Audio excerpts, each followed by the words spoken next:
پہلے عاجزی کی بات سنیں. حضرت عمر بن عبدالعزیز بادشاہ تھے, سوئے ہوئے تھے, غلام بھی پاس آرام کر رہا تھا, مہمان بھی آئے تھے. غلام کی ڈیوٹی تھی ہر وقت حضرت کے پاس رہنا. اب سوئے ہوئے ہیں, دیر ہو گئی, غلام بیچارہ تھوڑا تھوڑا اونگ آتے آتے سو گیا. حضرت چراغ روشن تھا, کچھ لکھ رہے تھے, مہمان بیٹھا تھا, خادم سو گیا. اب چراغ نہ آہستہ آہستہ گل ہو گیا, بجھ گیا. حضرت اٹھے, بوڑھے آدمی تھے, چراغ صحیح کرنے. مہمان کہنے لگے حضور میں نہ کر دوں, میں نہ کر دوں. کہنے لگے نہیں تم مہمان ہو, مہمان سے خدمت نہیں لی جاتی.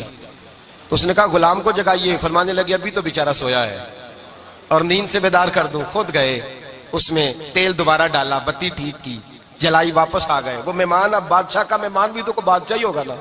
کہنے لگا حضور آپ اپنے کام خود کرتے ہیں. کیا لفظ ہے, کیا حسن ہے, اور دو جملوں میں کیا تاثیر ہے. آپ فرمانے لگے ہاں میں اپنے کام خود کرتا ہوں. جب میں گیا تھا تب بھی عمر بن عبدالعزیز ہی تھا, اور جب چراغ صحیح کر کے واپس آیا ہوں تو پھر بھی عمر بن عبدالعزیز ہی ہوں. میرے اندر کوئی تبدیلی آئی, میں وہی ہوں جو گیا تھا. حضرت سیدنا فاروق اعظم رضی اللہ تعالیٰ عنہ فرماتے میں بیٹھا تھا, اور ابھی 3 دن ہوئے تھے نبی پاک صلی اللہ علیہ وسلم کے وصال ظاہری کو. میں بیٹھا ہوا تھا, 2-3 بچیاں آ گئی, اور حضرت ابوبکر صدیق رضی اللہ تعالیٰ عنہ کے سامنے آ کے بیٹھ کے رونے لگی. جناب صدیق اکبر رضی اللہ تعالیٰ عنہ کا بچیوں روتی کیوں ہو؟ تو کہنے لگے آپ خلیفہ بن گئے ہیں. جب سے ہمارے ابا کا انتقال ہوا تھا ہمارا ذریعہ معاش یہ تھا کہ ہم نے بکریاں رکھی ہوئی تھیں. آپ روز آتے تھے, بکریوں کا دودھ دھوتے تھے, ہم پی بھی لیتی تھی, بیچ کے گزارا بھی کر لیتی.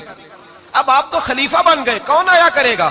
تو حضرت ابوبکر صدیق فرمانے لگے تمہیں پتہ ہے جو خلیفہ ہوتا ہے وہ تو خادم ہوتا ہے قوم کا, میں آیا کروں گا. حضرت ابوبکر صدیق روزانہ اٹھتے عصر کے بعد اور جاتے, خلیفہ ہونے کے باوجود ان بچیوں کی بکریوں کو پکڑتے, دودھ دھوتے, ان کے گھر میں دے کے آتے. حضرت فاروق اعظم جب بھی دیکھتے تو کہتے ابوبکر تو پیچھے آنے والوں کے لیے راستہ بڑا مشکل کر رہا ہے, بڑا مشکل کر رہا ہے. جگر راہ وفا میں نقش ایسے چھوڑ آیا ہوں, میں جس منزل سے گزرا ہوں وہ اب تک یاد کرتی ہے. حضرت سلمان فارسی رضی اللہ تعالیٰ عنہ صوبے کے گورنر تھے, سادہ سا لباس پہن کر, سادہ سا, بس اسٹاپ پہ کھڑے تھے, جہاں سے لوگ اندر داخل ہوتے تھے, جہاں سواریاں باندھی جاتی تھی, آج ہم اپنے زبان میں اسے بس اسٹاپ کہتے. باہر کھڑے تھے, کوئی مہمان آ گیا کسی کا, اس نے دیکھا سادے سے کپڑے ہیں, خستہ سی حالی ہے, اس نے سمجھا کوئی کلی ہے شاید, معاذ اللہ کوئی ملازم ہے. کہنے لگا خادم ادھر آؤ, ادھر آؤ. آپ قریب گئے, کہنے لگے میرا سامان اٹھاؤ. امام غزالی فرماتے ہیں جب تو علم پڑھنے بیٹھتا ہے تو یہ بھی خیال کرنا تیرے اندر تکبر کا بوٹا نہ لگ جائے, عاجزی اختیار کرنا. عاجزی, سر پہ رکھا ہوا ہے سامان. حضرت سلمان فارسی نے, گورنر صاحب نے, اس آدمی کا, مہمان کا سر پہ سامان رکھا اور جا رہے. سنو اور غور کرو. جب جا رہے تھے جو آدمی بھی ملتا گورنر صاحب ہمیں دے دے. مہمان پریشان ہو گئے, کہنے لگے حضور آپ گورنر ہیں؟ فرمانے لگے نہیں, یہ تو میرا دنیا داری کا نام ہے جو ان لوگوں نے رکھا ہوا ہے, اصل میرا نام وہی ہے جو تو نے لے کے پکارا ہے, اصل نام وہی ہے. تو نے کہا غلام ادھر آ. آپ فرمانے لگے پہلے میں ایک یہودی کا غلام تھا, پھر رب تعالیٰ نے فضل کیا تو میں محمد عربی کا غلام ہو گیا, رسول اللہ کا غلام ہوں, اور جب میں نبی پاک کا غلام ہوا ہوں تو اس سارے صوبے کا امام ہو گیا ہوں, تو اصل تو میں غلام ہی ہوا نا. دوسرا میرے نبی پاک صلی اللہ علیہ وسلم نے, ایک تو عاجزی سے عزت ملتی ہے, تکبر سے عزت. وہ جو بندہ جھجکتا ہے نا تیرے نیڑے جانے سے, تو کہتا ہے میری بڑی عزت کرتا ہے, وہ عزت نہیں کرتا. شیر کی عزت ہوتی ہے کہ خوف ہوتا ہے؟ بولے نا, تو نہیں نہ ڈر لگتا. دیکھو شیر کا کیا ہوتا ہے؟ خوف, اس کی عزت نہیں ہوتی. تو درندہ ہے, درندوں کی بھی کبھی عزت ہوتی ہے. تو جو آدمی ڈنڈے کے زور پر لٹکا کے ڈنڈا اور وہ لوگوں سے عزت کرا رہا, تو بھائی یہ تیری عزت نہیں, یہ تیرا خوف ہے. عزت عاجزی میں ہے, انکساری میں ہے. اور دوسرا میرے نبی پاک صلی اللہ علیہ وسلم نے فرمایا عزت معاف کرنے میں ہے. عزت کس چیز میں ہے؟ بدلہ لینے میں عزت. یہ حقائق ہے.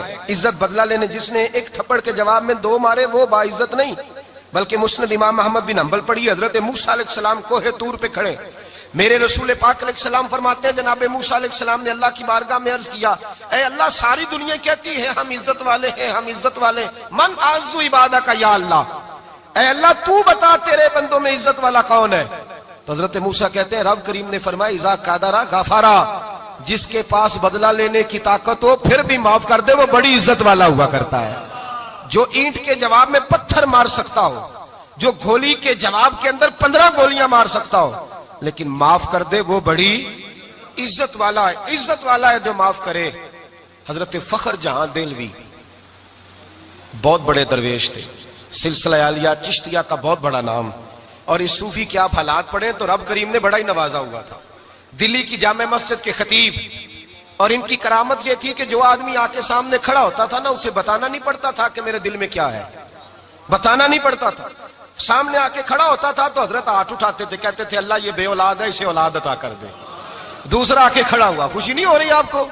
دوسرا آدمی کھڑا ہوا, دوسرا آدمی, اس نے آ کے کہا دعا کے لیے سامنے کھڑا ہوا, تو حضرت کہنے لگے اے اللہ بیمار ہے. وہ کہتا میرے دل میں بات تھی, مجھے بتانی نہیں پڑی. اتقوا فراست المومن فانه ينظر بنور اللہ. نبی پاک نے فرمایا مومن کی فراست قلبی سے ڈرا کرو, وہ تو اللہ کے نور سے دیکھتا ہے, نور الہی سے. میں بیمار ہوں, کہنا نہیں پڑا, حضرت نے دعا کر دی. اب جب اجتماع زیادہ ہو گیا, لوگ بڑھ گئے, دلی کی جامع مسجد کے باہر بھی صفیں بچھنے لگی, تو بادشاہ کو ٹینشن ہو گئی کہ یہ مولوی میرے لیے مسئلہ ہی نہ بنا دے کل کو. اس نے ایک سازش رچی, ایک طوائف تھی, اس طوائف کو کچھ پیسے دیے, کہنے لگے ایکٹنگ کرنی ہے, کہنے لگی فکر نہ کریں. جمعے کا دن تھا, ہزاروں کا مجمع حضرت کے پیچھے جمعہ پڑھنے آیا. حضرت جمعے کی نماز پڑھا کے سیڑھیاں اتر رہے تھے, سائلین کا رش تھا, ادھر بھی لوگ تھے ادھر بھی لوگ. حضرت جا رہے, حضرت نیچے اتر رہے سیڑھیوں سے, دائیں بائیں لوگ ہیں. وہ بی بی آگے بڑھی اور اس طرح اس نے گفتگو شروع کی جیسے بڑا پرانا جاننے والی ہے. پتہ کیا لفظ ادا کرتی ہے؟ السلام علیکم. وعلیکم. کیسی طبیعت ہے؟ رات تو پھر آپ آ گئے, ملاقات ہی نہیں ہو سکی. وہ معاف کیجئے گا اس وقت اس لیے آئی ہوں کہ آپ رات کو مجھے کھوٹے سکے دے گئے تھے, کھوٹے سکے, تو میں بازار گئی ہوں تو دکاندار نے لیے نہیں, تو یہ کھوٹے سکے.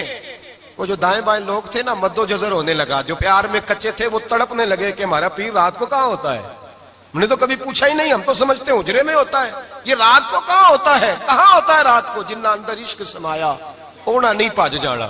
سارے ایسے نہیں ہوتے, جنہ اندر عشق سمایا اونا نہیں پاج جانا. پاویں سونے ملن ہزارہ آسانی یار بٹونا. کچھ تو کھڑے تھے, کہنے لگے جو مرضی بھی ہو جائے, جو ہم نے دیکھا وہ دیکھ ہی کوئی نہیں سکتا, کوئی جو مرضی. کچھ مد و جزر کا شکار ہے. حالات بدلنے لگے.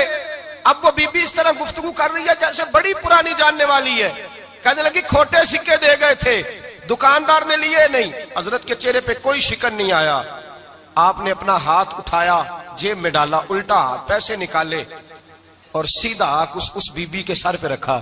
کہنے لگے بیٹی فکر والی بات کوئی نہیں, تم مجھ سے اصلی سکے لے جا, جا اصلی سکے لے جا, تیرا کام ہو جائے. اور فکر نہ کرنا, پھر بھی ضرورت پڑے نا تو آ جانا, میں اصلی سکے دے دوں گا.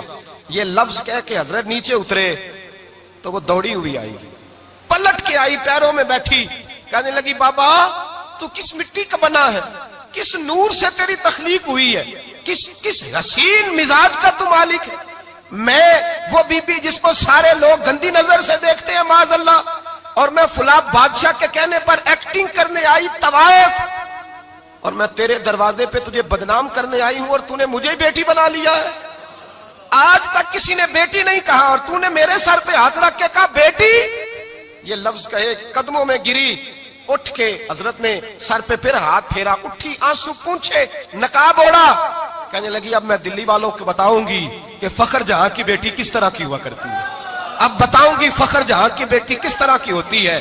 فرمایا میرا مکان اب کسی طوائف کا کوٹھا نہیں رہے گا, میں اسے مسجد بناؤں گی. اب قیامت تک وہاں سے یا درود پڑھا جائے گا یا محمد عربی کے نام کی اذانیں پڑھی جائیں گی.